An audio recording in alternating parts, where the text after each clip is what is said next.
চোখের সামনে সন্তান শহীদ হলো, নিজে শহীদ হলেন, স্ত্রী শহীদ হলো, স্বামী শহীদ হয়ে গেল। তারপরও এই ইমান তারা বিক্রি করে দেন নাই, কারণ আল্লাহর নবী বলেছেন, আমার উম্মত তোমাদেরকে যদি কেটে কেটে টুকরা টুকরা করা হয়, তারপরও তোমরা শিরিক করবে না, আল্লাহর সাথে অংশীদারিত্ব সাব্যস্ত করবে না। তোমাদেরকে যদি কেটে কেটে টুকরা টুকরা করা হয়, আল্লাহর সাথে শিরিক করবে না, অংশীদারিত্ব করবে না, কারণ তিনি রব। যদি অংশীদারিত্ব নিয়েই কবরে চলে যান, কোরআন বলতেছে, ইন্নাল্লাযীনা কাফারু মিন আহলিল কিতাবি ওয়াল মুশরিকিনা ফি নারি জাহান্নাম খালিদিনা ফিহা।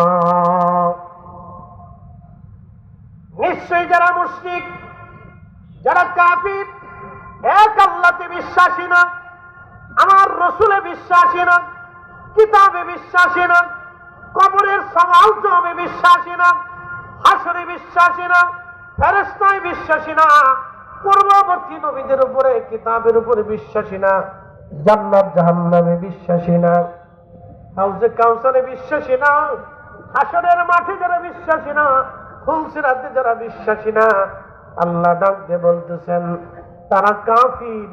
এবং মিন আহলে কিতাব যারা ইহুদি খ্রিস্টান যারা আছে, আল্লাহ মানে কিন্তু আল্লাহর সন্তান আছে, স্ত্রী আছে বলে বিশ্বাস করে। ওয়াল মুশরিকিন যারা মুশরিক, দেব দেবতার সামনে মাথা নত করে পড়ে থাকে। সে মনে করে এই মাটির মূর্তি আমার খোদা, সে ভাবতেছে পাথর আমার খোদা, সে মনে করে গাছ আমার খোদা। কেউ সূর্যের পূজা করে, কেউ সাগরের পূজা করে, কেউ পাহাড়ের পূজা করে, কেউ চাঁদের পূজা করে, বিভিন্ন দেবদেবীর পূজা অর্চনা যারা করে, আমার আল্লাহ বলেন ওয়াল মুশরিকিনা ফি নারি জাহান্নাম খালিদিনা ফিহা। চিরদিন একটা জাহান্নামের ভিতরে তারা থাকবে, কোনদিন জাহান্নাম থেকে তারা বের হতে আর পারবে না, কখনো জাহান্নাম থেকে তারা বের হয়ে আসতে পারবে না। সিলেটের মুসলমান মনোযোগ দিবেন, সিলেট আলিয়া মাদ্রাসা মাঠে রাত 12টা পর্যন্ত বেজে যাচ্ছে। শহরের কত মানুষ ঘুমের মধ্যে চলে গেল, শহরের কত মানুষ বাড়ির আনন্দে ফুর্তিতে মেতে গেল, সন্তান নিয়ে ঘরের মধ্যে ভালো খাবার আয়োজন করে বসলো, কিন্তু সব কিছু ফেলে যে আপনারা এই বেহেশতের বাগানে আউলিয়া ফেডারেশনের ডাকে আপনারা এসে গেলেন। মূলত এখানে আমরা আহলে